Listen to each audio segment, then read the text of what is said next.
Miss হবে না আপনার পছন্দের টিভি শো। দেখুন জি5 অ্যাপে একদম ফ্রি।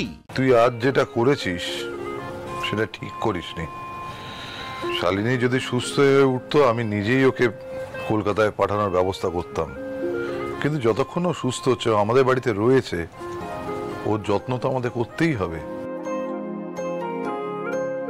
এভাবে ঝগড়া করলে কি করে হবে বল?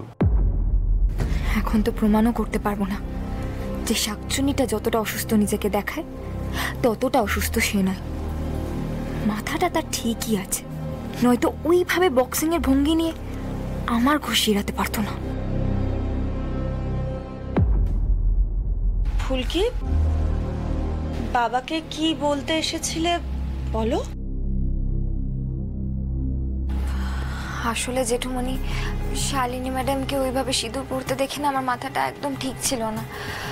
কি বলতো, দুদিন আগেই তো এই বিয়ে মিথ্যে প্রতিশ্রুতি দেওয়া নিয়ে তুলকালাম কাণ্ড হয়ে গেল। এটা অবশ্য হতেই পারে। এই কথাটা ফুলকি কিন্তু ভুল বলছে না। এরকম একটা ঝুঁকি তো থেকেই যাচ্ছে, তাই না দাদা? তাহলে তোমরা কি করতে চাও সেটা বলো। ফুলকি বলছিল আর একজন ডাক্তার কনসাল্ট করার কথা। দেখো জেঠুমণি, একজন ডাক্তারবাবু তো ম্যাডামের চিকিৎসা করছেই। আমরা সবাই জানি যে এই ধরনের অসুখ সারতে সময় লাগে, কিন্তু ম্যাডামের মনে তো বিয়ের বিষয় নিয়ে একটা ধারণা বসে গিয়েছে। ম্যাডামের মাথা থেকে তো সেটা বেরোচ্ছেই না। আর এই ডাক্তারবাবু তো কিছুই করতে পারছে না সেই বিষয়ে। তো আমার মনে হয় আর একজন ডাক্তারবাবুর পরামর্শ নেওয়া উচিত, তাই না? মাস্টারমশাই, আমি একটু আপনাদের কথার মাঝখানে ঢুকছি। মানে আমিও তো শালিনীর চিকিৎসার সাথে জড়িয়েই গেছি, তাই আপনাদের কথার মাঝখানে ঢুকলাম। মানে আমি আস্তে আস্তে শুনলাম যে ডাক্তার পরিবর্তনের কথা হচ্ছে। মানে সেটা কেন হচ্ছে? মানে এই ডাক্তারের চিকিৎসাতে তো উন্নতি দেখা গেছে, তাহলে ডাক্তার চেঞ্জ করার কথাটা কেন হচ্ছে?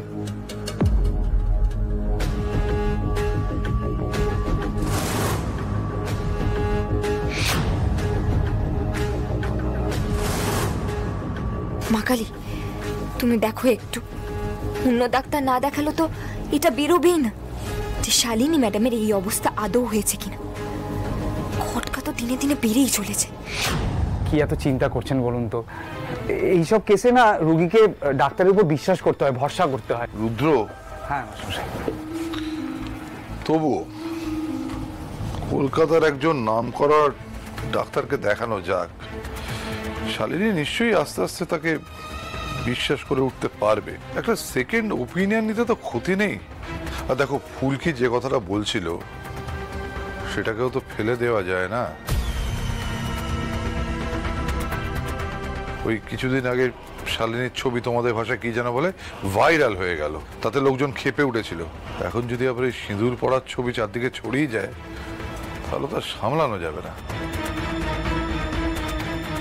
আমি খোঁজ খবর নিয়ে একজন ভালো ডাক্তারকে আনাচ্ছি।